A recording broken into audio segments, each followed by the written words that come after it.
Okay, good afternoon again. So I am Roshan.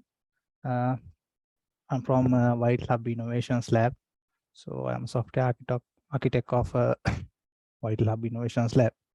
So I'm working from White Lab more than 10 years. So,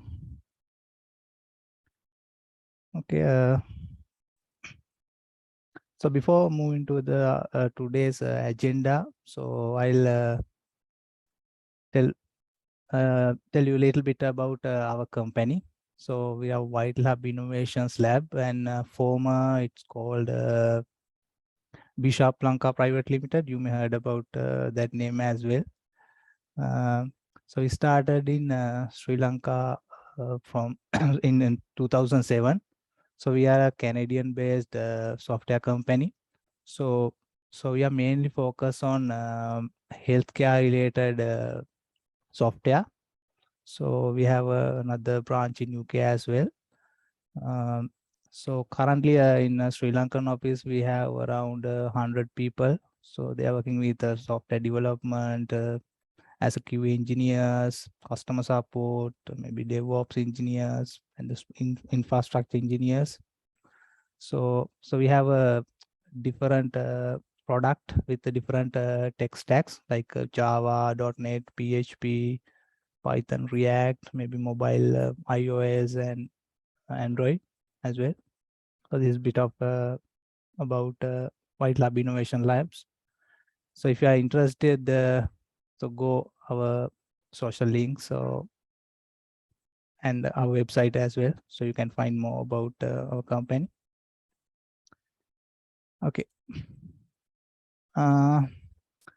The today's topic is relational database essentials, right? You may think about why we select this topic. Maybe because these days people are talking much more about so the fancy things, maybe the trending databases like Mongo, Redis, Firebase, likewise, right? But the truth is, so if you check on the usability or the popularity of the databases in the world, so still the relational databases are the major player. Right? Most of the, actually, if you take it's around more than 70% of the databases in the world the people are using, those are relational databases. So we'll discuss more into the next slides.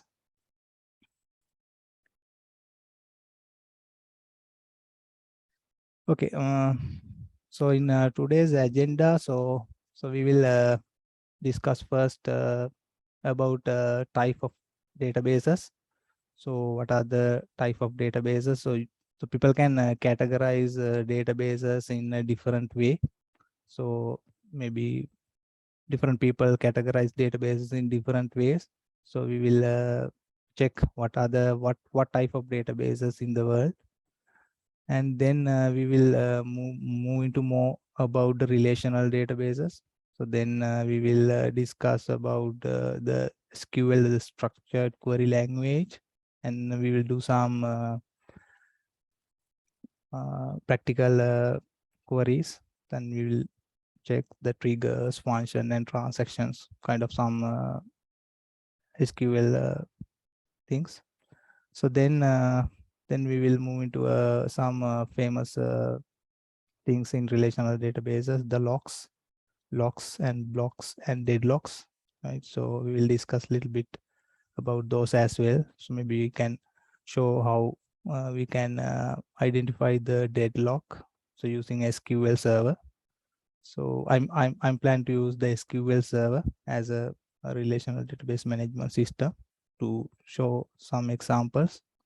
So then we will talk about a little bit in performance of the database queries, and how we improve the performance of the database queries, and the indexing, and how we identify the query plans and stuff. So then And we'll discuss a little bit about the security, this SQL injection. You may heard about SQL injection. So kind of thing, right? So if you have any questions, you can type into chat. So we will be answer the questions at the end of the session. So okay. So let me move to the next slide.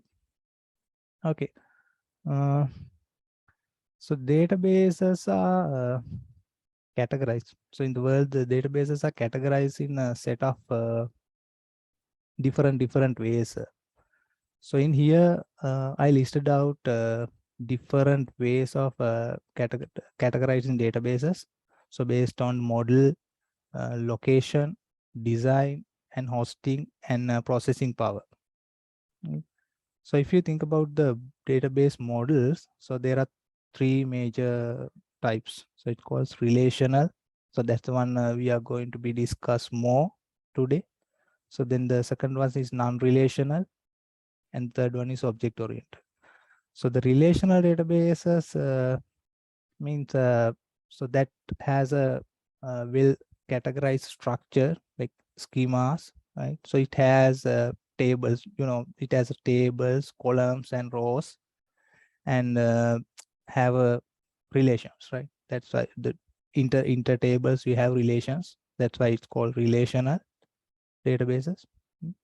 So then the next type is non-relational. So we call it NoSQL, right? So in relational database, the main the managing the database is mainly using the SQL, right? You can query, you can create database, you can delete stuff, right? So you can use SQL.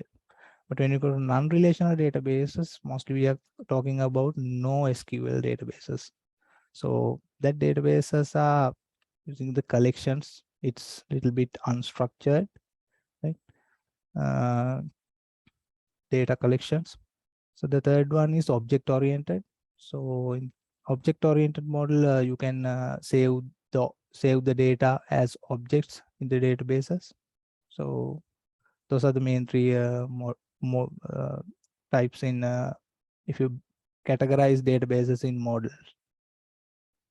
So the next one is location based. So the location based, you can say some databases means centralized databases and distributed database. So in centralized database means, so you have one central database. So with all the data, so the different people and different users can connect through to the same database and do the work. The distributed database means your data is in different locations, right? So the same. So if you get a one data set, so that can be in different locations physically. So maybe if you are in one region, so maybe your data is in that your region, so you can easily access. So that kind of thing, right? So then so if you think about the design based, so mainly we are talking about operational and analytical databases, right? So OLTP and OLAP. So we are doing online transaction processing and online analytical processing. Okay. So the operational means, so when you work with a application, so the day-to-day work, so all the inserts, so data, the transactional ones, so the insert, delete, update, kind of thing, right? But when it comes to analytical design, so it mostly used for the reporting purposes. So it could be just query. So you get the data for a report, the analyzing data, and you can create data cubes and stuff. Likewise.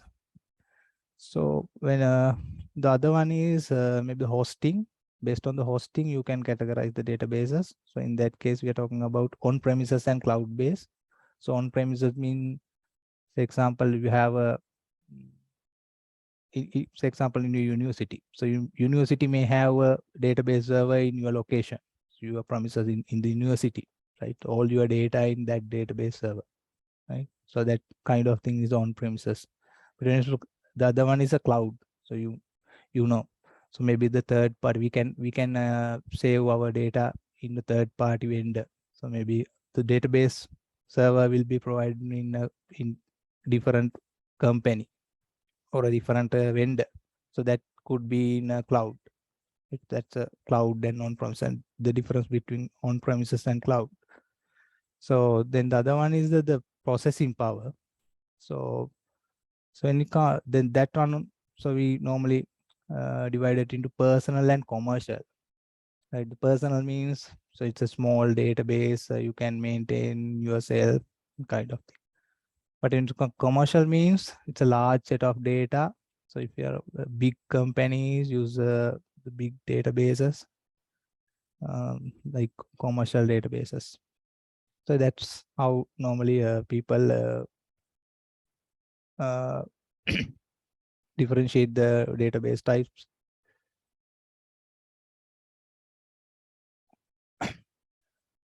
So in out of those types, so we will mostly focus on relational and non-relational databases. No, so when you take relational databases, so it's kind of a structural, right? So you have a tables, columns, and rows. Right? You store data in tables like columns and rows, right? So then when you come to the NoSQL, so mainly there are four types. So one is a key value pair. So you can store data like key values. So when it comes to column family, there are some column families. Say example, it's also kind of so you have a key and the value is in the column. Big column has a uh, data value, but it's not like a single value like relational database cell value. And third one is it will be a graph. So you may add about a lot of a graph, the Facebook and stuff, right? So it has nodes. The data is stored at nodes, and the linkage, there is a link in between that. Then the fourth one is document databases, right? So the famous one is MongoDB, right? So you can store as a JSON objects like the documents, like documents, right? So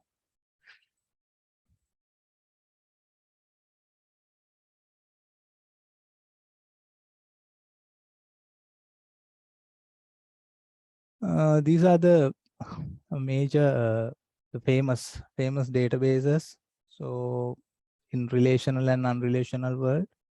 So when it comes to relational world, the Oracle, MySQL, PostgreSQL, SQL Server. So those are the top databases in the world. So some are commercial. Commercial means not free.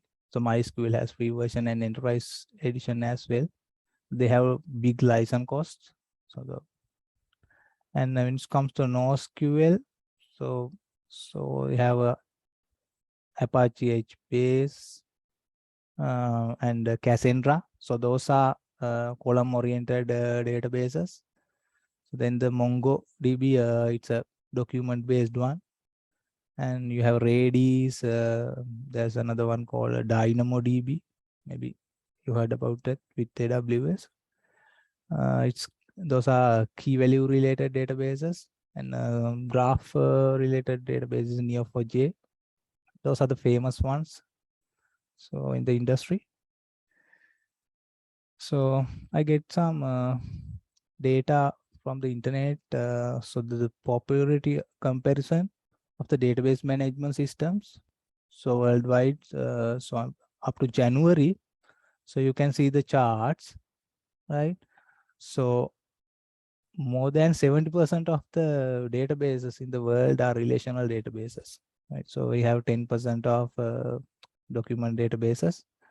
So I can guarantee it when you come to industry, right? So you have to work at least one relational database, because still you can see the numbers, right? So most of the databases in the world are relational databases. So if you check about the vendors, right? So the Oracle is the top in the world. So the ranking, so they are the top rankers. And MySQL, Microsoft SQL Server, PostgreSQL, the top 4 are the relational databases, actually database management systems. We call RDBMS. Then MongoDB, Redis, likewise. So that's why we think about to discuss about something relational database today. Okay, so moving to a relational database. I know most of you guys know about these theories. I don't need to go much detail on these. So it's just what is relational database, and so database structured and recognized relational between stored item of information. So basically the relational database is consist of relations and the well structured and use schemas. So the tables, columns, and rows for the storing data, right? So then the system used for maintain relational databases, we use the software. Basically, software is RDBMS, Relational Database Management System. So the main thing in the relational databases are the structured query language. So that's the main thing to use, perform queries and maintain data in the relational database.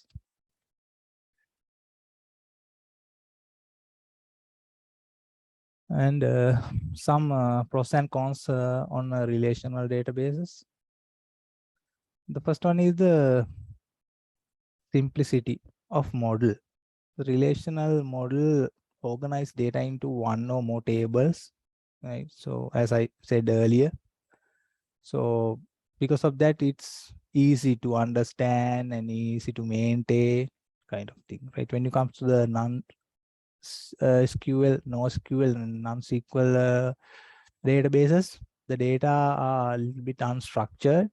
So it's good for high volumes, and the relational databases are well structured.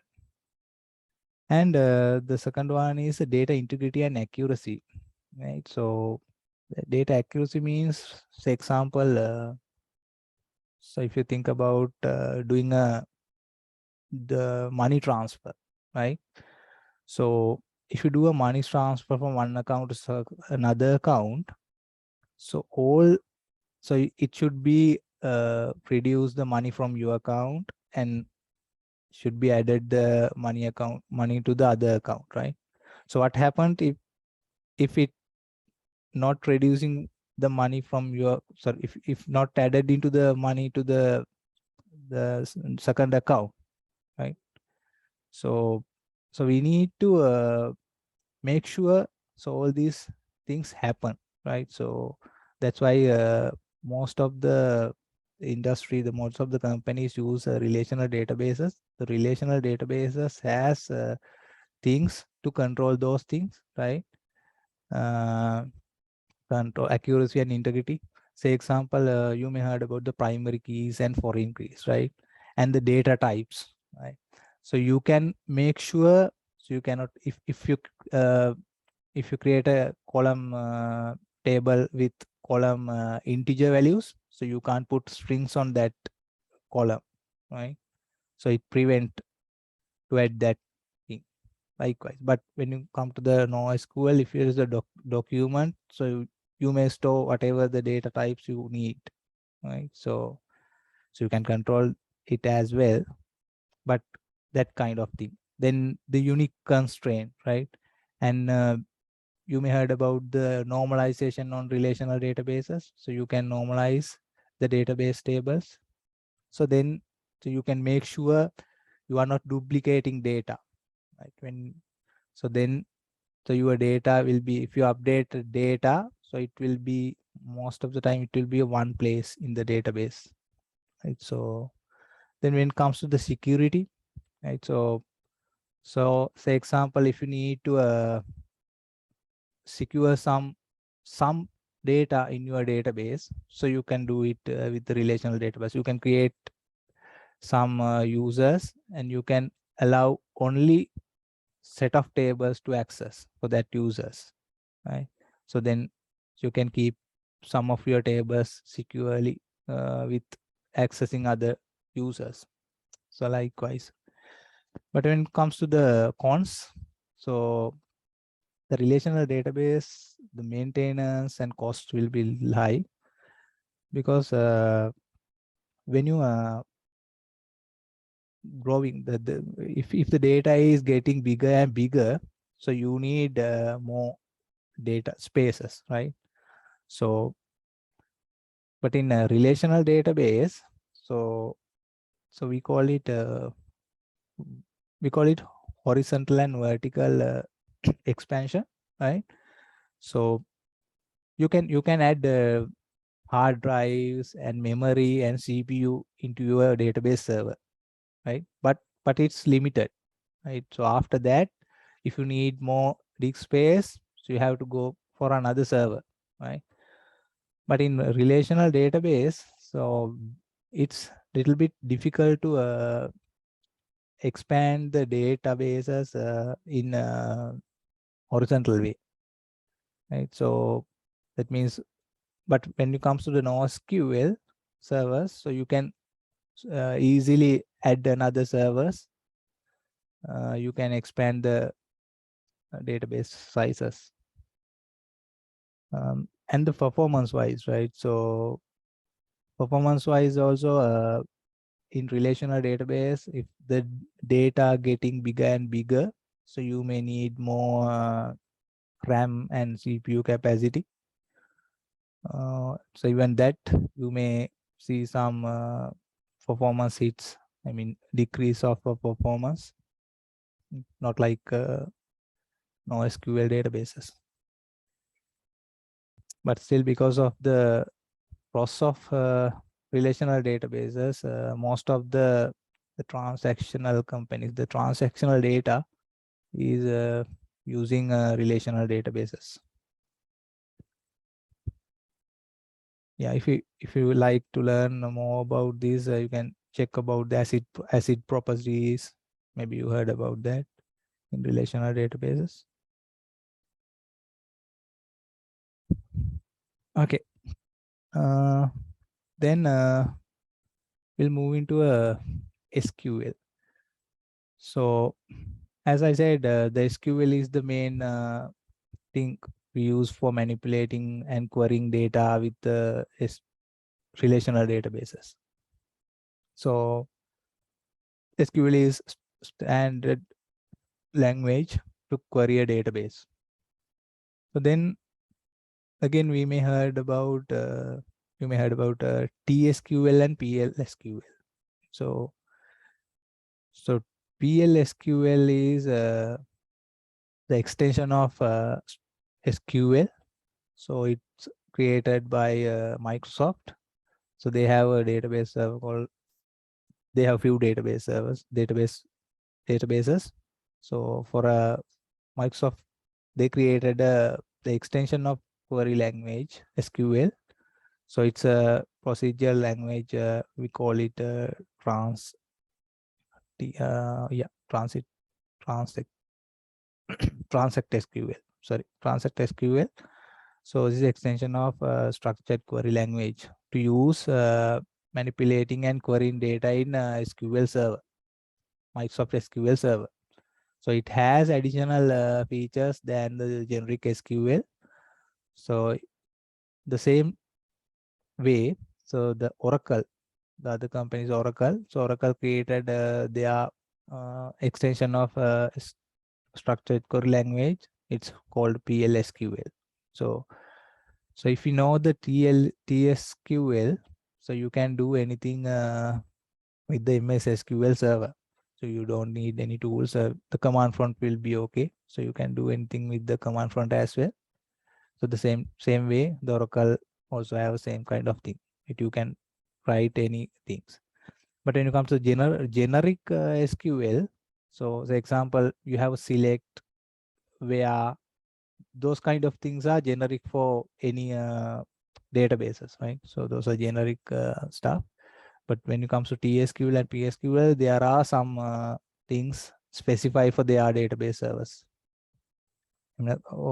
or relational database management systems on their own, right? So then we will move into a little bit SQL queries. So we will do some practical stuff with SQL. So I created a small database. So you may see, so there are 4 tables I created. So the first one is a patient demographic. It's a, think about a small system called patient registration system. Okay.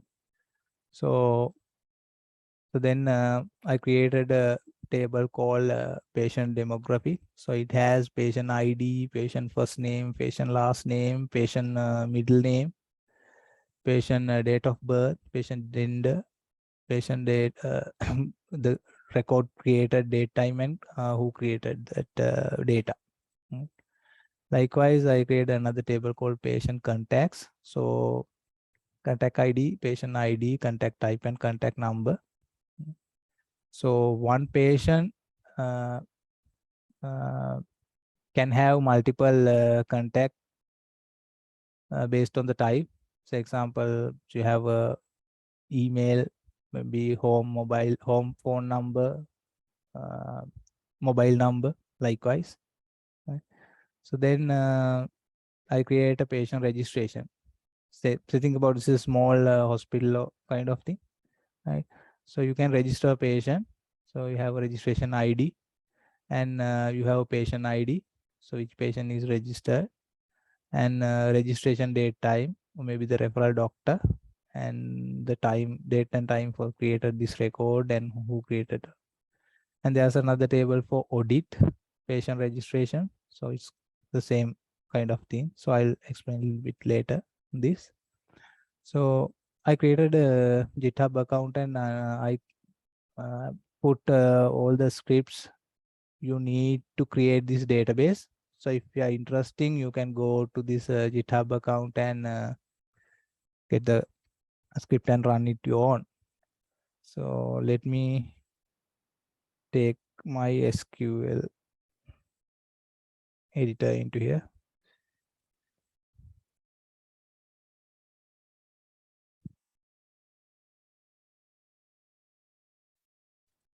Okay, I am using SQLs. I hope you can see my SQL editor now. If not, let me know. So I'm using SQL Server for this one. So maybe I can show you the GitHub account as well.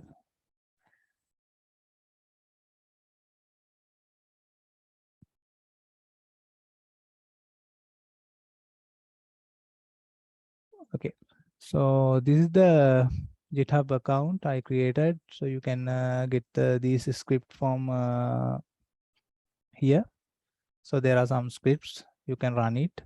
So maybe I'll explain a little bit these things, right? So first one is a create database.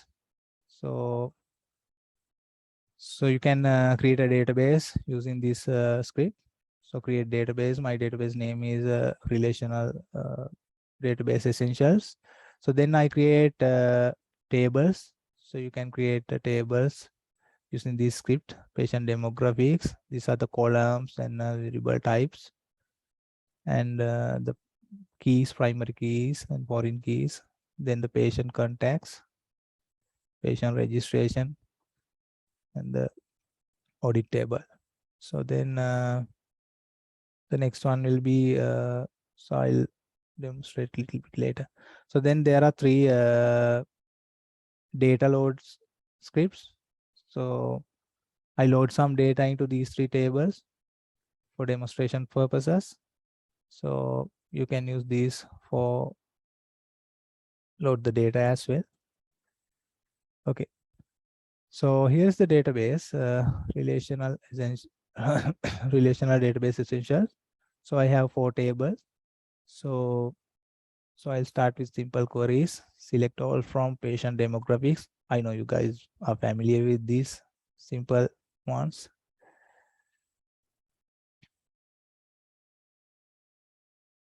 Okay, let me change database. Okay. So I have loaded some data into this table. So it has, so still executing, you can see it, still executing. So it has 1 million record. I added 1 million records. See 1 million records, you can see. So it correct example. So I added the first name plus 1, 2, 3 kind of thing, the patient ID. So, and the date of birth is some dynamic date of birth, and gender, male and female, and the date time. So the same way I added some data into patient context table as well. So it has contact ID, patient ID, home. The contact type is home, phone, mobile, and office. There are 3 numbers. And the patient registrations as well. I added some registrations. So example, in this one, registration number 1, the patient ID is number 1. So you registered on this date. And if you go to the last data, so you have, if you see these 2, so this patient has 2 registrations. So for demonstration purposes, I added some patients with 2 registrations. So this patient has 2 registrations. Right. So we'll see simple queries. So first one. So first thing I need to know is in the system. So I need to search patient, right? So maybe I'll search by patient ID. But if you select something like this, where patient ID equal to 100, so I can quickly get that data. So then maybe so I have a requirement to find out how many male patients registered in the system, right? So I have a table called patient demographics. So it has a gender column. So I need to get the count of the male patients, right? So in that case, so SQL Server provide, actually this is not only the SQL Server, most of the relational databases provide this kind of functionality, right? So the count function. So you can count you don't need to do it manually. So you can do through the SQL query, right? So just simply 500,000. So then what I can do is I can search patient by, okay, let me remove this part, and I can query about patient demographic. So then so I can do ordering. Say example, if I need to order these table using any of these columns, so you have order by race. So you can put whatever the column you need. Example, can say last name, or maybe we'll get gender.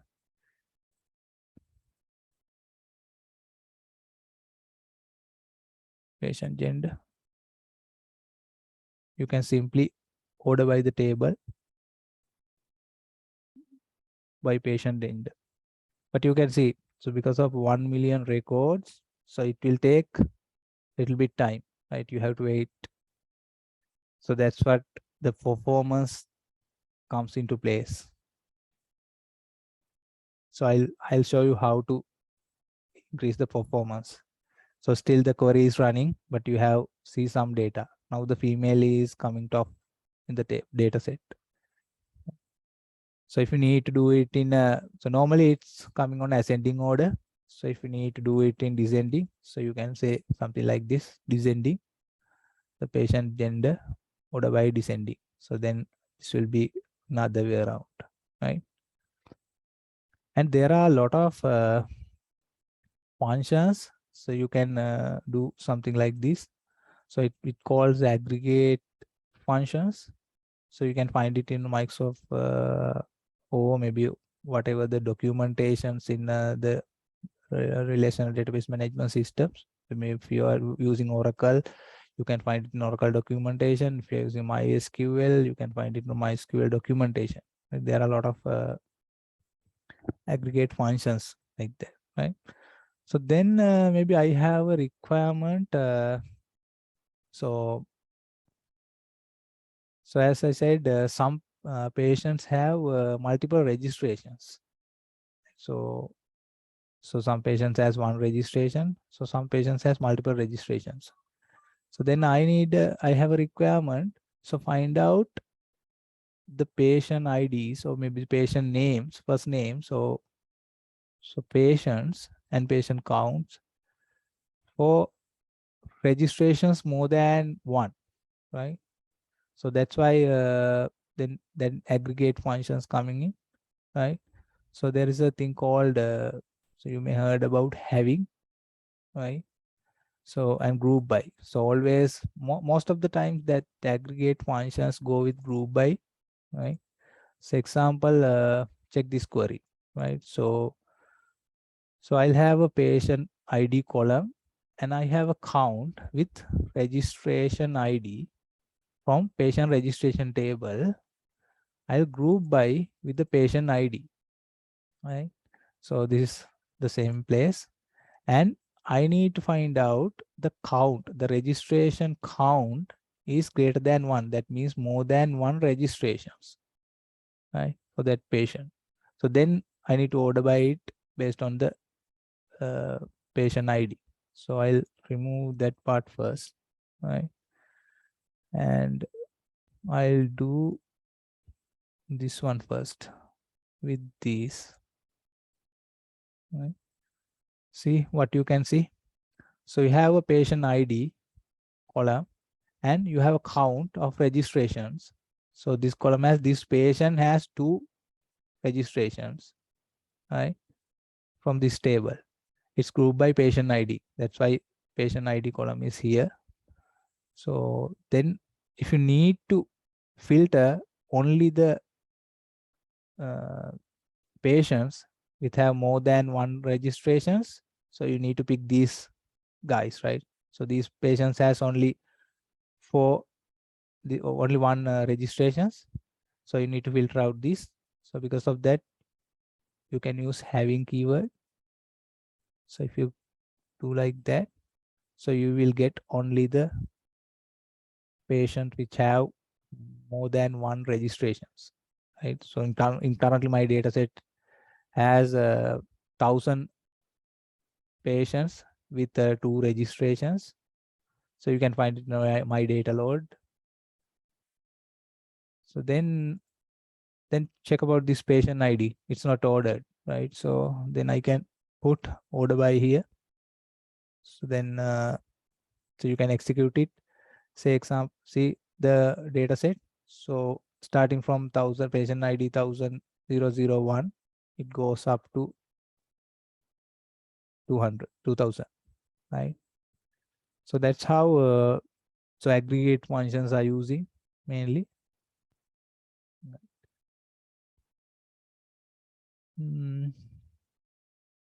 So then I need a requirement something like that, right? So I have a okay, something like this. I have patient demographics here, right? So I have a date of birth. So then, so I need to show their age in the screen. For example, in my system, I need to show the date of birth and the current age of the patient. And maybe sometimes, so we need a report to show the patient details with the age based on the current date. So how can we do that, right? So I have a date of birth, but I don't have a age. The age can be changed, right, based on the today's date. So if you check the date today, the age today, so it will be one age. So if you check on another next year, so it will be a 1 year more, right? So how can we do that? So I have a date of birth, right? Normally what we are doing is, so we need to get the current date and we need to reduce it from the date of birth and get the difference, right? So there are a few ways to you can do it, right? So one way is you can do it through the application side, right? So you can write it. If you're writing a program in a Java or whatever language, you can get the current date and get the date of birth from the database and get the difference and show it the age, right? But when it comes to the report kind of thing, there will be a million records, right? So if you think about calculating that in a program side, so do you think how much CPU, how much memory you may need to that calculations, right? So think about when it comes to the database side, so you may do it in easily. So one thing is you can put a date difference in here. So these database management systems support a lot of date difference functionalities, right? So you can do it, right? But when you think about in a generic way, so what I'm thinking is, so there are a thing called functions in SQL Server, right? So you can create SQL functions to do some your work, right? So what I did was I create a function called date of birth. So age, sorry, name is age, right? So if you go to your database, you have a programmability. So there is a function section, right? So you can write scalar functions, scalar value functions, right? You can see the aggregate functions here. So system functions likewise. So I create a function that SQL is in. So you can find that SQL script in GitHub, right? So I write a function. So it's called function. So create function. So you can give a name and you can give a parameter like you do in programming, right? So you can give a parameter. I give a parameter called date of birth. I pass the date of birth into this function, right? And I return integer value. That's the age what I need, right?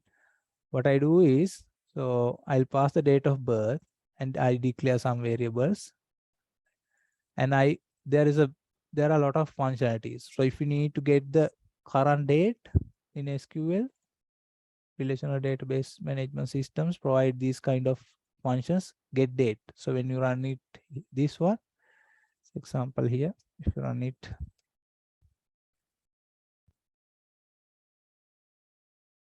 get date. So you will see current system date and time, right?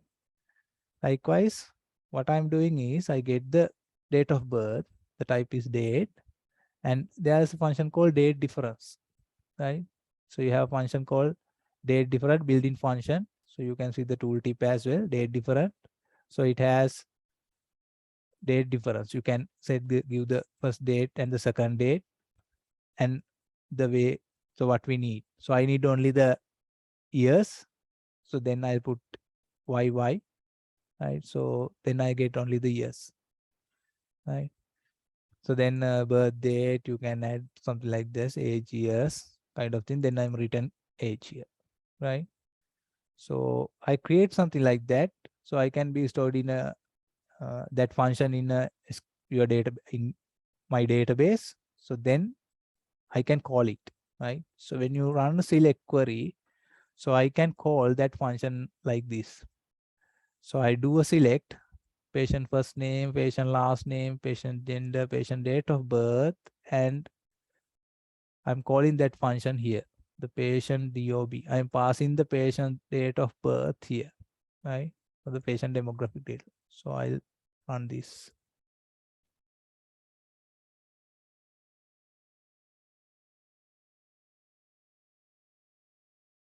I'll copy this into other one.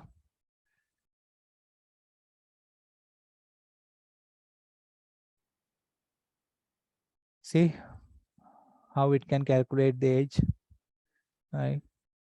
So if you go a little bit, different birthdays have different ages.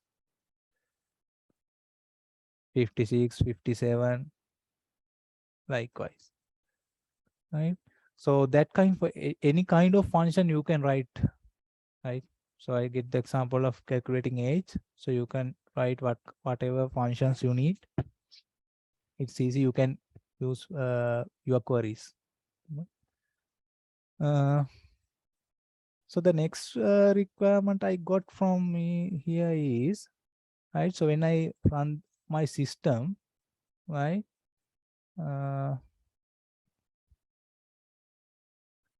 So I have demographics, I have contacts, I have registrations, right? So after that, I got a requirement called can I find who did what, right? So who at this registration and who did this change, who did this update, kind of thing, right? So in that case, what I'm thinking is I created another table, right? So think about, I need a log, maybe the transaction log, right? So you can say transaction log. Say example, if someone is do modification for this record, I need to record that. What was the last value? What was the new value? Say if someone is changed the value, right? So I created another table called audit patient registration, right? So I create a table called patient registration, audit patient registration. The most of the column, the all the columns are, first columns are same. And other than that, I create another column called action and the log date, right? So then what I'm planning to do is, when someone is doing something to this registration table, right? Say example, if you are trying to insert a record into here, this table, so I need a log in this table. If someone changed the value, I need another record in this table, right? So how can you do it? So the same thing, right? You can do it through the application as well. When you do a modification through the application, you can do another record on this table as well, right? But it may be costly, right? And there is another way to do it through the database as well. So the database has concepts called triggers, right? Triggers means, so if you do something into whatever the data, right, even data column or a data cell or maybe the data table, right? So basically it could be a data row, right? So you can do something else, right? So it's called triggers. You can create triggers. So what I did was, I create a database trigger. So when you go to that table, so you have a section called columns, keys, constraints. There's a triggers. Okay, index statistics, so they have triggers. You can create a trigger, right? So this is a trigger I wrote. So what I'm saying is, in this trigger, my trigger name is log insert, right? If someone, so this is a trigger for insert, right? So in this trigger, what I'm saying is, So when someone is trying to insert a data into this table, please insert a record into audit table, right? So where that data comes from? So we are selecting the data from the inserted record. Inserted records means the patient registration table. So when you insert a record into a patient registration table, you get the copy of that data, you select the data and insert into this audit table. Right? So when you can create trigger. When you create the trigger, it will go to like this. You can see it here, you can modify it. So likewise, you can do triggers in create insert record, delete record, update record, and maybe after update, maybe after delete. Kind of, there are a lot of features you can do using the triggers, right? So in here, say, let me show you. So I have a trigger now. So now I'm going to insert a record to patient registration, right? So insert into patient registration value. I just put a, I currently I have 3000 records.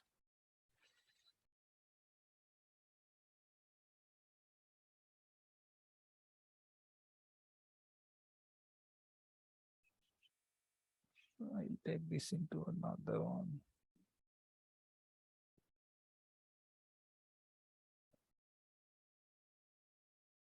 Right, I have 3000. So that's the last index, right? So I'm going to add a 3001 record. The patient ID is 3001. The date, registration date time. I didn't put anything into referral doctor. And I'll put a get date. That means current date type and created by my name, right? So the same time I'll select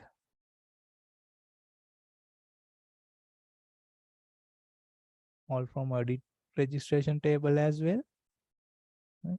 So it also has a 3000 records, right? So you can see insert kind of thing. So now I'm going to insert this one, right? I'm going to insert data into only into the patient registration table, right? So when I check this table, patient registration table, so you can see the 3001 record, right? So 3001 likewise. So then I check on the patient registration audit table.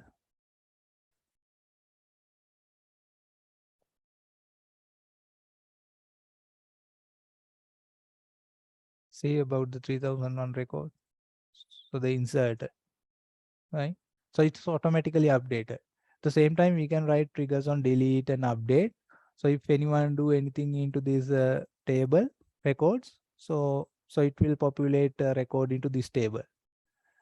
So in that case, you can easily get the reports from this table, right? So that's another thing we can do, right? Mm, then I'll just do small thing about maybe transactions.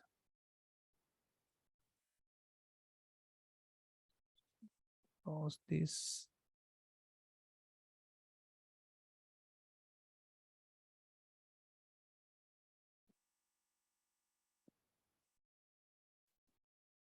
Let me close these screens.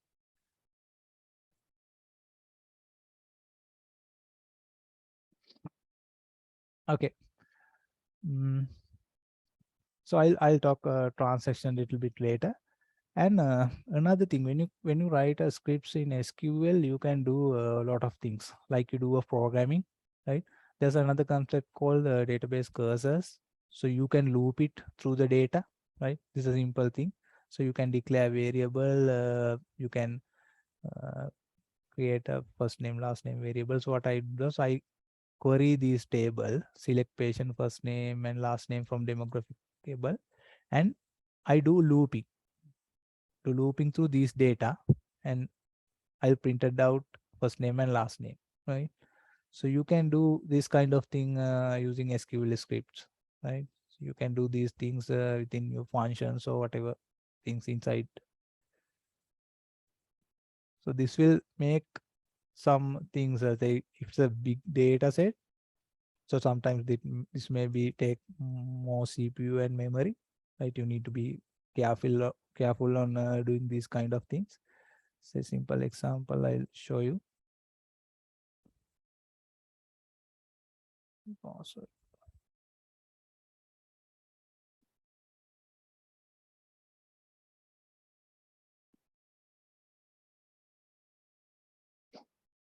Say patient full name. So I get the first name, last name. Likewise, it's still executing. So it's function. So you can do anything here. It can execute again. See, first name, last name, first name, last name. Likewise. So those are things I need to show you. And the debugging, right? If you need to find any error in this kind of script, you can do debugging, right? You can, when you do a programming in Java, whatever programming languages, you have debugging options. The same way you have a debugging options in here as well. So you can put debug point, right? So you can do the debug. See, you have a debug, right? So in that case, so I think it's not supported now. So you can debug likewise, right? So the code will be stopped here, and likewise you can do step by step. Right. Then again you can have exception handling. So you can have try catch blocks in here. So if you need if you like do something like this, you can begin try and catch, right? See in example here, you divide 1 divided by 0, right? So if you run it, so you can see the array numbers, right? Likewise, when you write scripts, so you can catch the exception, you can get the error number. These error numbers are standard numbers, so you can find what's the error and which line. Say, so error severity, error state, likewise divided by 0, error encountered. So likewise you can do those scripts, right? So this is TSQL TSQL for MySQL. So the same things, so you can have in Oracle. If you are working with Oracle, you have this kind of thing in Oracle as well, and MySQL as well. So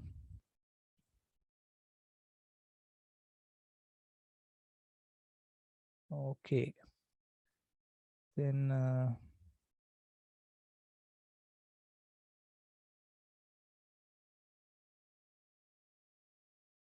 I'll move back to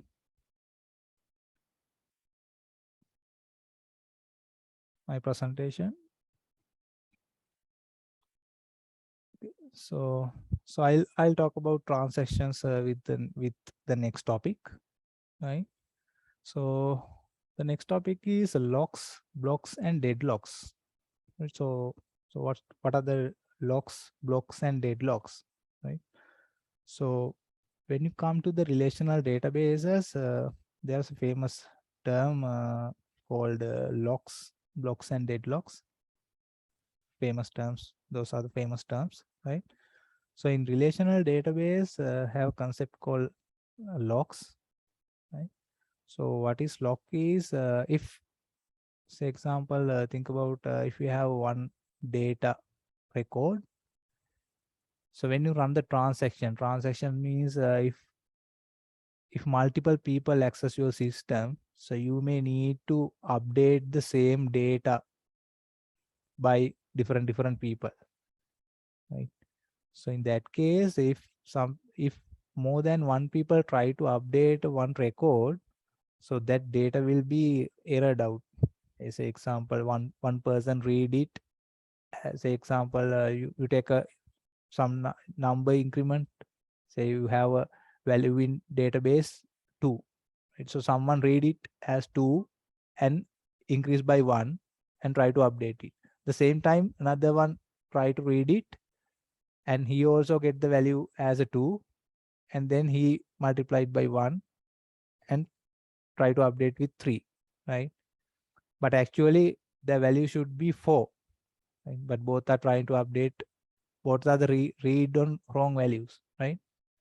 So because of those kind of things, so the database have control these things. So that's why locks come into play, right? So if you do some, if more than one people try to access the uh, data, so they have a lock, so they control the update. So basically the database lock is used to lock some data in a database, so that only one database user or session may update that particular data. So database locks exist to prevent 2 or more database users from updating the same exact piece of data at the same exact time, right? So that's why locks are here.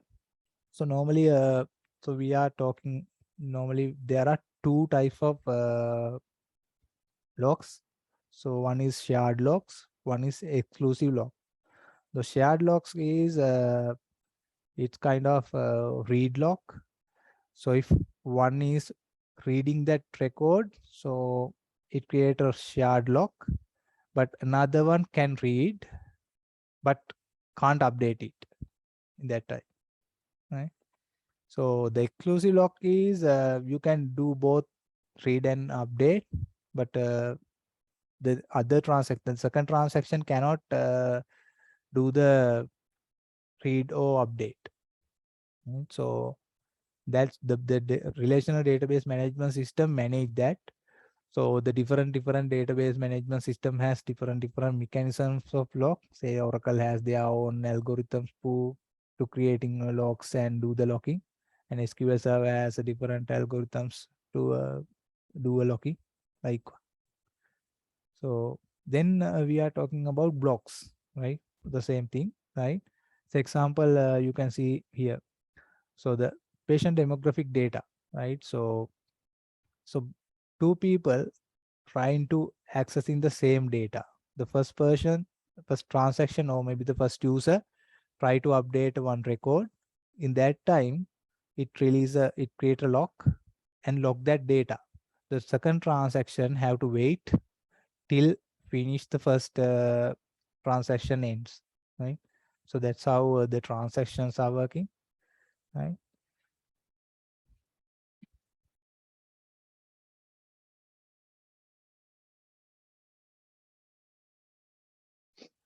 So then it comes to deadlock, right? So there is a special scenario called deadlock.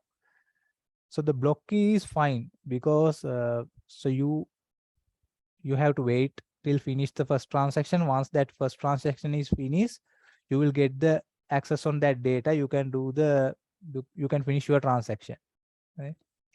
But deadlock is a different situation. Say example, say you have a patient demographic table and you have a patient contact table, right? So there is a one transaction, one user try to update both tables, at the same time another transaction or another user also try to do the update the same two tables with the same record, right? In that case, say think about the first transaction, they try to update say example date of birth, right, in the demographic table. So they read this data and they put a lock, right? So they are going to be update, they put a lock. The same time, the transaction 2 try to update the patient contact for the same patient. So they get a lock from this table. And then, so we have, so you don't finish this transaction, right? So then he's try to update this table as well. So then he has to wait till finish this guy and transaction 2, and transaction 2 has to wait finish transaction 1 in this update. So in here there is a blocking situation, right? That's blocking situation, so we call it deadlock. So I'll explain in with SQL, so you may understand this.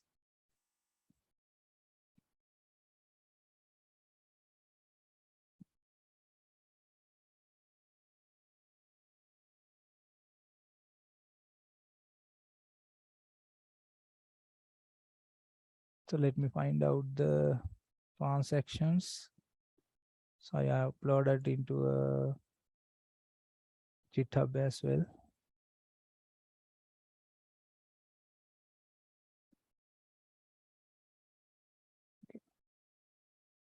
Okay. So here is the transaction, what we are talking about, right? So transaction is something like that, right? So you need to update more than one table with one scenario. Say example, in this system, so you need to update both patient demographic, patient contacts tables with the same time, right? So think about, if you do a patient demographic upgrade, and then what happens if there's error occurs on patient contacts table update. So in that time, the data will be not accurate, right? So the first update will success, then the second update will be fail. So in that case, normally that's in that time, so we are putting those statement into one transaction, right? So in that case, so in SQL support, the transactions, database transactions, so you can start transaction like begin trans. So then you can end of the uh, SQL script trans. So you can say you need to commit transaction or rollback transaction. So commit trans means, so you will permanently save the transactions into the database. Rollback means you revert all the transaction in the database, right? Say example, if you run this one successfully, but if you fail this one, you can run the rollback transaction, then both changes will not affect into the database, right? So all the tables will be stay as it is earlier. Mm. So you can put a try catch statement, and you can, if error comes, you can roll back all the tables. But if you don't have transactions, you may ended up with updating only one table, but the second table data will be not updated. It will be give some error, right? So that's how transactions are working. So when it comes to the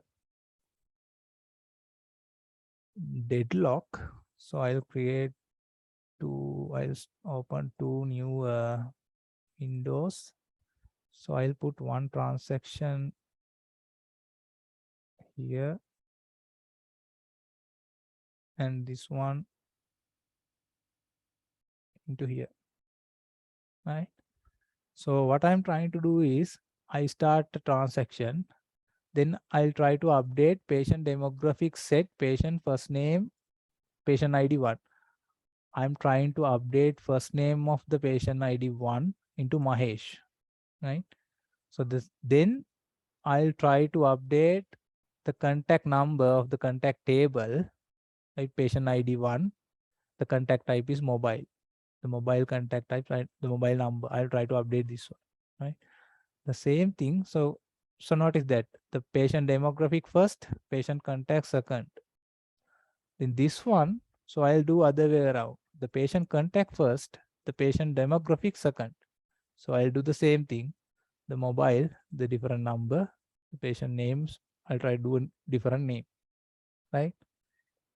This is the scenario what I showed as a deadlock, right?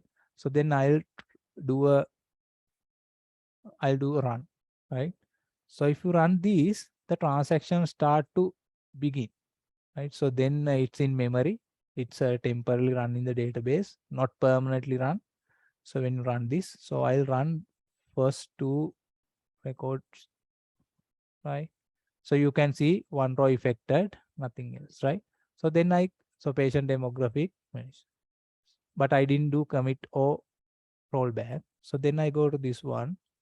So here also I do the first one, right? So there's another transaction start, right? So update patient contacts, one row affected. So then I go back to here, then I run the second one, right?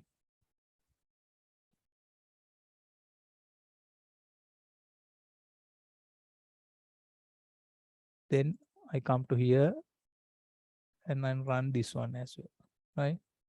So did you see? So you will see a message something like this. A transaction process ID 57 was deadlocked on lock resource with another process and has been chosen as deadlock victim. Return the transaction, right? So now if you try to see this, so this one is working fine, right? So the only one transaction runs, so this one is not run, right? So that means it's automatically roll back, right? So if you try to roll back, there's nothing to roll back, but this update doesn't happen. So if I try to see the tables, so maybe I'll put where,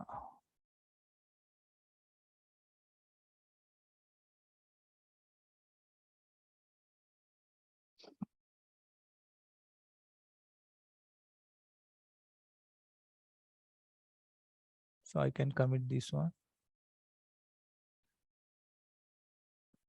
See, so it's updated to Mahesh. So this one, right? Likewise, right? So in enterprise environments, there's a large set of data and there are more concurrent. So basically, we are talking about concurrency here. So the concurrent access in the database, there can be a lot of deadlocks can be happen, right? So we need to eliminate those things. So in SQL Server, they provide tools for identify the deadlocks and what caused the deadlocks, kind of thing, right? You can find it. So there is a tool called. So you can find it here in Deadlocks.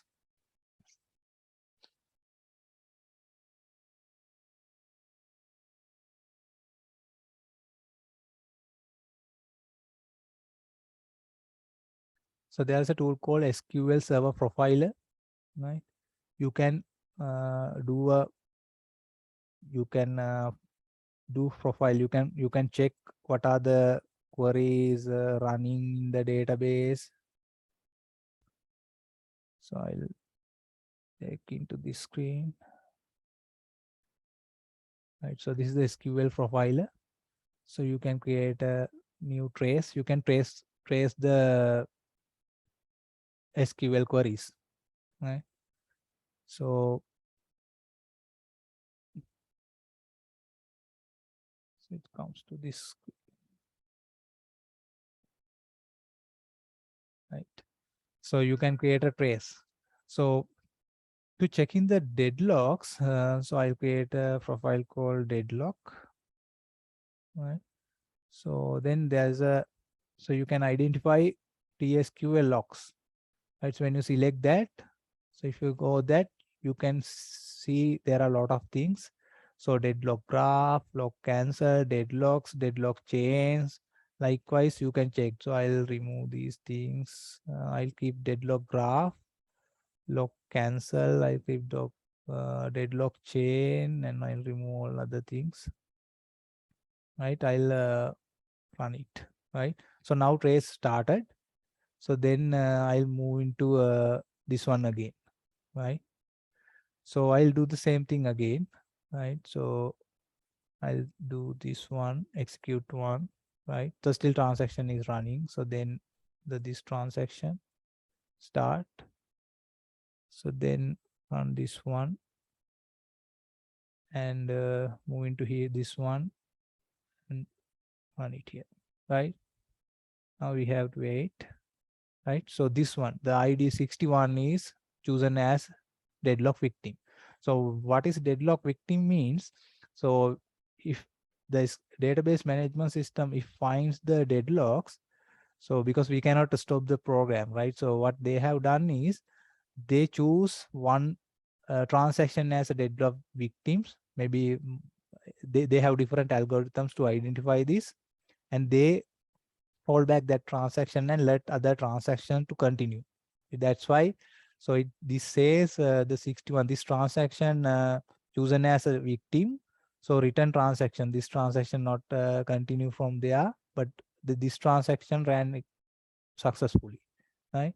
So then when I go to the trace, you can see that in nicely with the charts in Sql Profiler, right? So you can see the deadlock graph, right? So in here you can see a deadlock graph, right? So you can see there is a class, this transaction was cancelled. So when you mouse over it, you can see update patient contact set. So this is a query I ran, right? So the key lock, what table? So database essentials, the primary key, patient contacts, likewise index name, kind of thing, right? So that's how. So we can see these one. So if you are interested, there are a lot of things you can find it in YouTube or tutorial. So this is a nice, interesting area. How can you find deadlocks and how to eliminate this, right? This kind of thing. Uh, so normally, so in this case, so we can prevent this thing easily if you do the same order, the transaction do the same order. That's a best practice we are suggesting to the developers. So if you do these kind of transactions in different places, you have to follow the same order. Say in here, you do the patient demographic first in one transaction, and this transaction you do the patient contact first, right? So not like that. If you do that, you have to do the same order, follow the same order. Say in this transaction also, if you are using demographic first and contact second, so you will never see this deadlock, because then locks open, there is a block, and the second transaction wait to the finished first transaction, then both transaction works fine. So likewise, when you do a programming, so you can do those things as a, so preventing those things. When you come to industry, when you work with the large systems, concurrent systems, you need to think about those things, right? So how we eliminate those things when you do a programming, right? And the other things is how we find out those things and what are the solutions we can give it to those things, right? So that's deadlocks.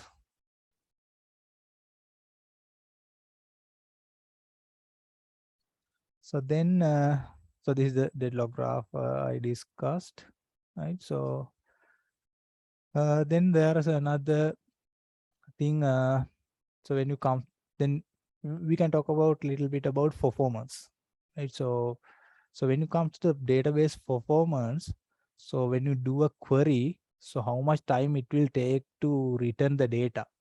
So when data getting bigger and bigger, so the time taken for getting results will be high, right?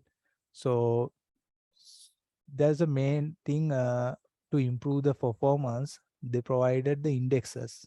The index is a database structure that you can use improve the performance of the database activity, right? So when you add a data into a database table, there may be a order, right? So in indexes, we are talking mainly two indexes. One is clustered index, other one is non-clustered index. So the clustered index is the basically physical order, right? So when you insert a data into a table, so the SQL or maybe the database servers keep that data in whatever order, right? So the primary key is the main thing they use. If you have a primary key in a table, so it already has created a clustered index. So that is the physical order it keeps data in the database, actually the physical drive, right? So in that case, it is easy to give the data whichever we ask, right? Then non-clustered index means it's kind of a reference to the data, right? So say example, you have a column called in our case, we have a column called date of birth, right? So we need a order, we need to keep a order of the date of birth, right? Who who is the first birth person, likewise, right? In that case, we can create a non-clustered index. So it will keep a reference. So which one is the first birth date, and it linked with the main indexer. So I'll show a little bit later, right? Okay, so then I'll move into again the SQL.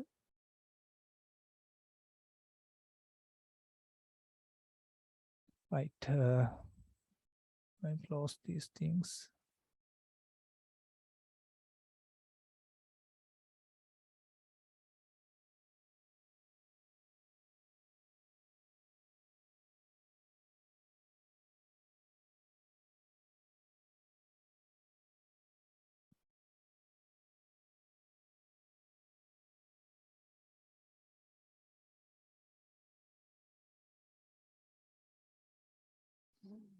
Okay, right.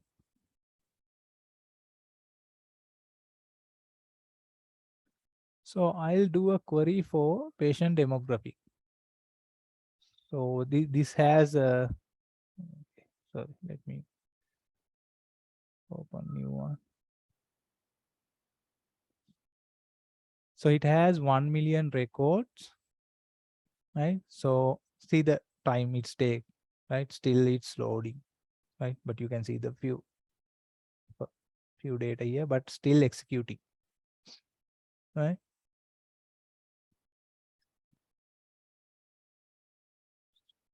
So it has 1 million record. It takes something 17 milliseconds or something, right? So then, so I put where patient ID equal, say 5 million, sorry, 500,000, right? I need only one record. See how fast it's, right? It came without milliseconds, right? So the same thing I'll do in different way. I'll search by first name equal. So I know I put first names like first name 500,000 or 5,000 something, right? See, it also comes, right? One record. But so looking at these values, so you can't say how performance is, right? Based on the data, this will be changed, right? Because of that, so these RDBMS, the SQLs gives the concept called query plan, right? So when SQL query run in the database, so the SQL server decide a query plan, right? So if we have multiple tables, which data we read and which data we need to get. Likewise, there is the algorithms in their RDBMS system. So plan the query before running. So we can see that query plan, and we can optimize query using that, right? So we can click here. So include live query statistics, or include actual query plan. So when you click that, then I can run it. I'll first run it using the, yeah, I'll just run without this, right?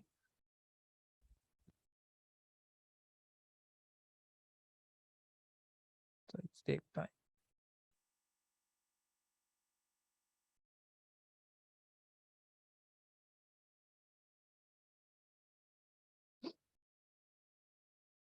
It's take time, right? You can see here execution plan, right? So it's execution plan, right? You can see, so it says, so when you mouse over here, you can see cache plan size, estimate operation cost, the estimated subtree cost, and estimated number of rows, right? So that means it returns 1 million record, right? There's a statement. So in here, you can see clustered index scan, right? So how this data is getting from the database, right? So when you mouse over here, so you can see number of, in here, you can see number of rows read. So the database server reads 1 million records, and actual number of rows returned is 1 million, right? The estimated operational cost is 8 point something, right?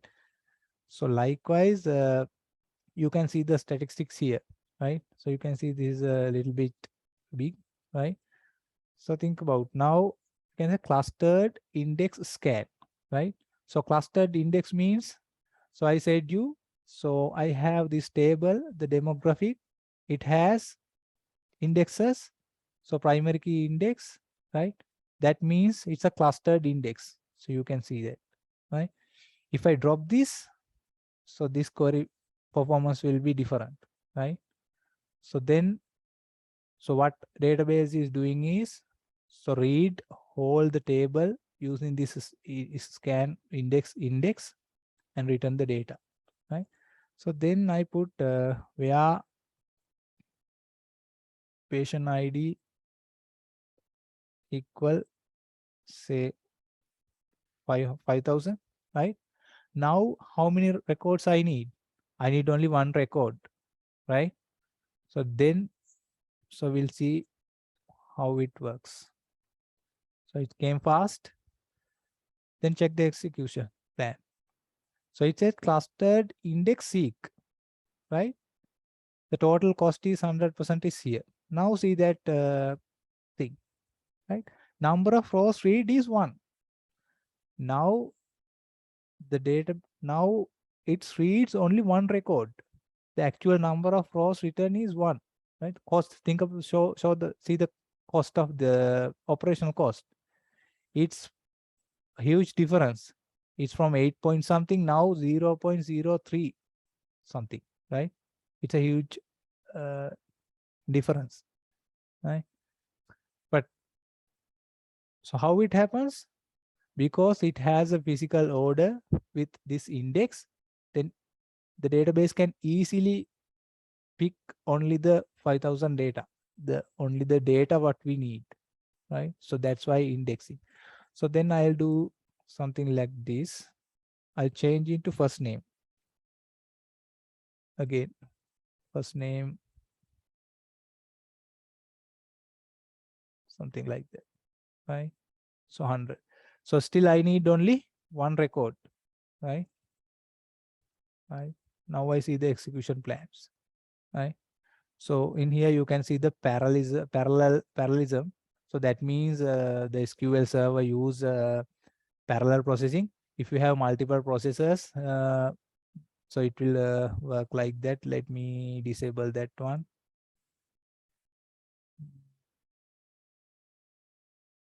So I can say, I can specially say, don't use multiple processors, use only one. Right. So then I'll run this again. See, now there is no multiple. Now see, clustered index scan, right? Now there is, so it suggests something, right? It suggests index. So it says create non-clustered index name for missing index system on DB, something like that. When you click on that, so you can see the, sorry. So if you click on that in here, so you can copy it here.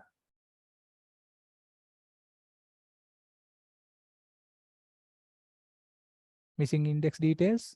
So you can get this index and you can create this index. Before that, we will check this, right? So now see the clustered index scan, right? So in here, what happened is there is no index to patient first name, right? So in that case, the database needs to be read 1,000 rows. See, number of rows read is 1 million, right? Even you find a one record, you have to read whole table, the 1 million record. So what is doing is reading one by one and find out the correct record, right? So even if it's found, you can't stop it. So you read the 1 million record. See, the cost is 8.2771, something like that, right? So now it's suggested non-clustered index, right, for the patient name. Because if in our application, if you have something like this in where clause, So your performance, it will take more time to get this data into the output, right? So then he suggested index. Now I'm going to create an index, same index, right? It says non-clustered index, right? So I can give a name into that. So I say non-clustered index, f name, first name, right? I create it, right? It's created. Now if I go and see this, if I refresh this, you can see there are two indexes. One is non-clustered index, right? So as I told, non-clustered index, once you create that non-clustered index, what it is doing is it keep ordering the, say example in first name, it's a string. Because of that, it will keep the ordering of the alphabetical order and keep the reference with the primary key, right? So then I'll run this, right? So then what you can see is a different query plan. But now see, the cost is divided by 2. The total cost is something like 0.06, something like that, right? So the CPU cost and the memory you have to use is very low now, right? So how it happens, it has index seek and key lookup, right? Normally what it's doing is this is non-clustered. The first one is non-clustered. So the keep in mind, if you read these plans, you need to read this from top to bottom, right to left, right? You start from here, read in this way or in this way, right? So in here, the first one is index seek, right?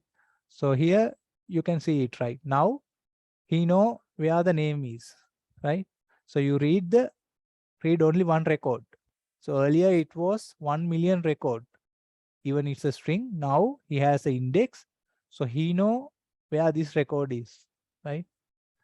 So that is the huge cost difference. Then what he is doing is, if we need any other data, because there is all we need all the columns, so then it match with the primary key and get the other columns. So that will be different thing, right? So that's how this is working. So if you are interested in, you can find out more into the in the internet, right?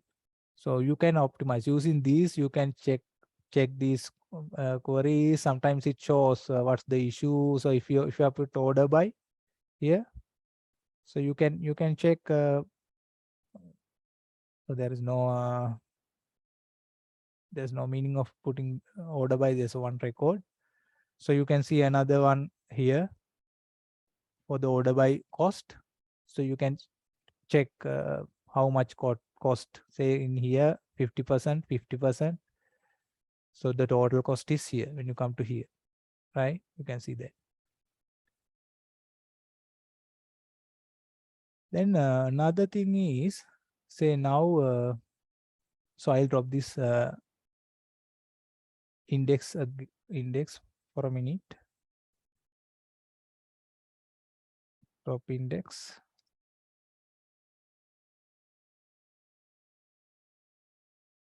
So I need the table name.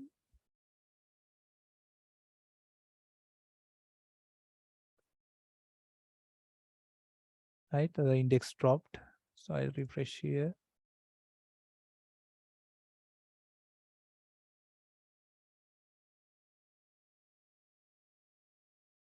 Now you don't have that, right? So, and then another nice thing is, so sometimes you may find difficult to find out this kind of thing, right? So there is a tool in here called a database engine tuning advisor. So he gives a advice for us to tuning our queries, right? So the as a developers, the best practice should be once you write a query, so you can run it query plan and check if there are any bottlenecks or any slowness on this query, right? The same time, you can tune your query using these tools, right? So that those are the good things when you come to industry and work with the large data sets. So that will be a good things, because if not, so you may find out any deadlocks, maybe any issues on performance issues when you come to the production environment, right? When you run the queries in production environment with a large data, maybe when you work with the your system, your project, so that will be work with your laptop, but when you come to the production environment, it will be failed because of the your database have maybe a small data set. That query will be working totally fine with your laptop or your machine with a small data set, but when you come to the industry, when you go to the production, there will be a large data in the database, so you will find issues, right? So how we check that? So when you select this query, you can right click and easily you can write analyze query in database engine tuning advisor. So there is a window coming here, so I'll take this into this screen, right? So then you can say, you can set the memory, right? You can see when you click on that start analyze, so it will analyze your query, right? So the SQL server do their algorithms and do what is the best ways to get the data. So in that getting data, so what are the best things it see?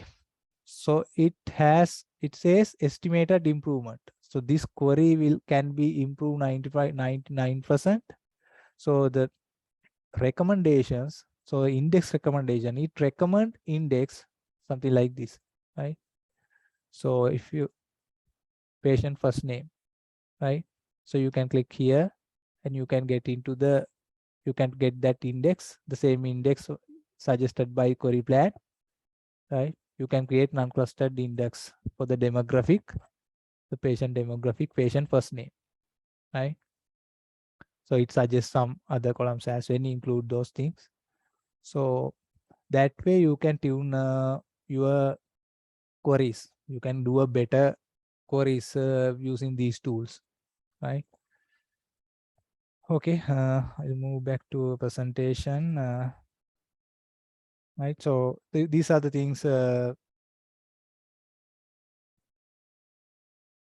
we discuss. So these are the tuning advisor things you can find in slides for these things. So then the last topic I need to discuss about the time also. Yeah, nearly. Yeah, there are 10-15 minutes. Okay. So then another thing. So when you come to the security, so you may heard about the major thing called the SQL injection, right? So the SQL injection is a code injection technique that might destroy your database, right? So example, say, so you have a screen to input something in front end. So then that goes for the search, right? Something like select, right? So you paste it. So maybe I'll say, so don't think about like this. Say example patient name. So you type in patient name in your front end form. So it passes into the back end in code, right? You have a SQL like select all from patient demographic. Yeah, patient name is something like this. Your query is something like this, right? So in that case, the hacker can type something like this, right? So he type. So I said, think about this example, the patient ID equal plus you concatenate that with the string, right? So he type it something like this, equal to colon. So then they know what are the tables we have, right? So they say they drop table patient contacts, right? So then what would be the total statement? Total statement should be select all from patient demographic where patient ID equal to colon drop table patient contacts. So what happen if we run this? So it will drop our patient contact tables if you have permissions. So if you don't give the correct permissions for the transactions, so he can delete our tables, drop our tables, right? So that kind of things we call this SQL injection, right? So how can we prevent that? So we can prevent that so using parameterized queries, right? Those are the best practices when you come to the industry you need to follow, right?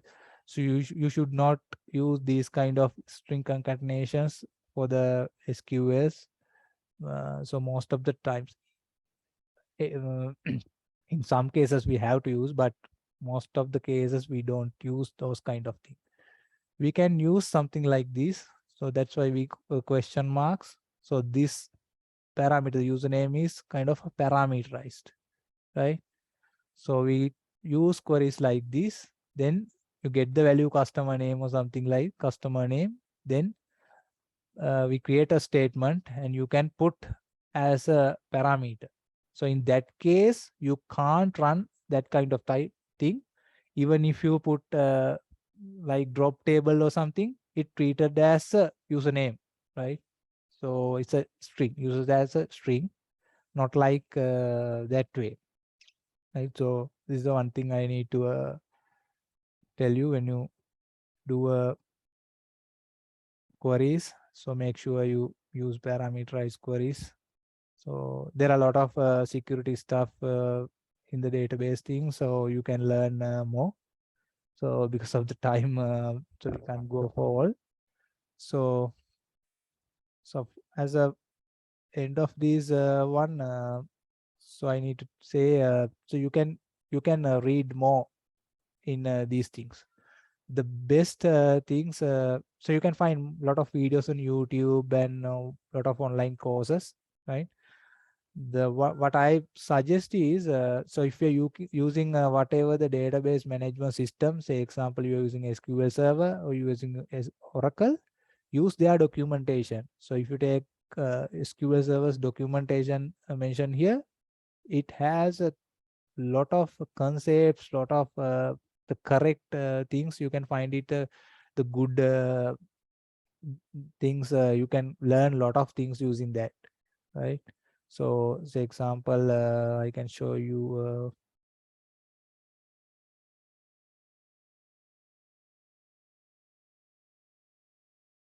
Say here is the SQL Server one, right? So you can find out a lot of things. Say it says which database supports, and see these are aggregate functions, right? So there are a lot of things you can learn it. Everything you need in SQL and they supported. So all are in their documentation. So it's not difficult. You have examples, example sum. Say when you click it here, right? You can find the syntax here, and you can find some examples here, right? So it's very nice documentation they have. Oracle also has same thing, and MySQL also has this kind of thing. So you can learn a lot of things using this, right? Try to follow this. So if you need find anything in any security related stuff, the OZAP, so they are the main guys for the security. So you can find their website, lot of things. So SQL injection, how to prevent that, what are the things you can do preventing those things, kind of thing.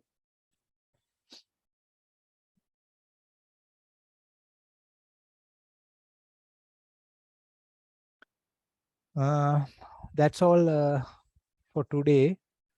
So if you have any questions, so you can type it. Yeah, I'll try to answer.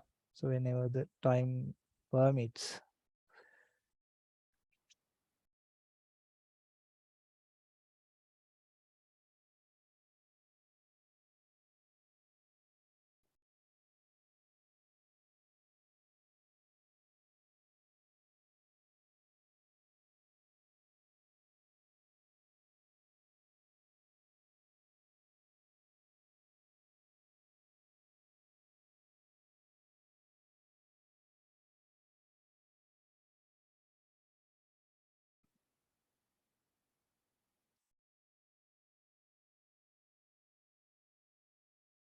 If you have any questions, please type it in your chat.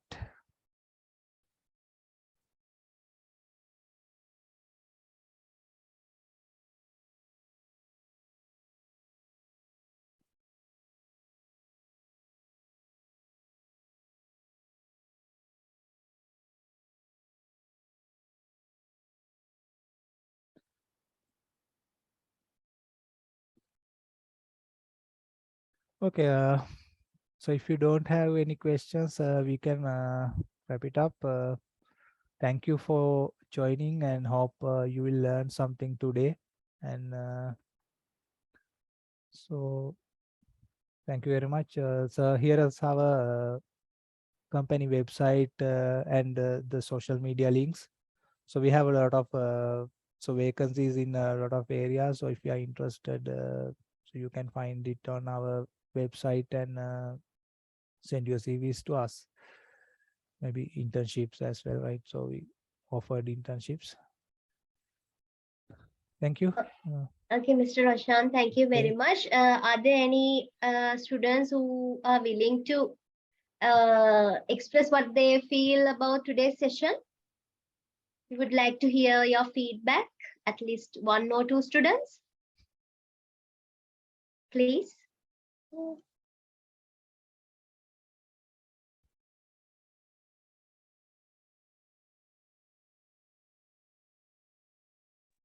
Yes, ma'am. Is it okay if I talk? Yes, of course. Yes, so sir, thank you so much for coming today and doing this session for us. I think all of us have gotten a more like a larger idea on the databases, the different types, and even on how to do the queries and all. I think we have gotten a clear idea. And for me, sir, I knew only the basics for MySQL because I did for the second year project. But the additional things that you have taught today is going to be really useful for my third year group project this year as well. So thank you so much, sir. Okay, thank you. Yeah, when you come to industry, actually, so initially you may in your courses you will be learn the basics, but that's why we are doing this kind of sessions. We need to, if you guys interested in those things, you can find out, right? If you don't know what we don't know, right, so there's no way to find out, right? So at least you can find these you can keep in mind your these things, I mean these concepts, so that will be enough for now. So when you come to industry, you can then right? So there is something like these, then we can do something like this likewise. So that's what we are trying to do here. Thank you for your feedback. Right, thank you, Huda, for your feedback. So I think since nobody raises questions, we may end the session for today. Thank you, Mr. Roshan and the team from the Vital Hub Innovations Lab for joining us today and imparting your knowledge on our students. So thinking of joining with you guys another day once again. Let's say goodbye to each other then. Okay, thank you. Okay, have a nice day. Okay, bye. Bye.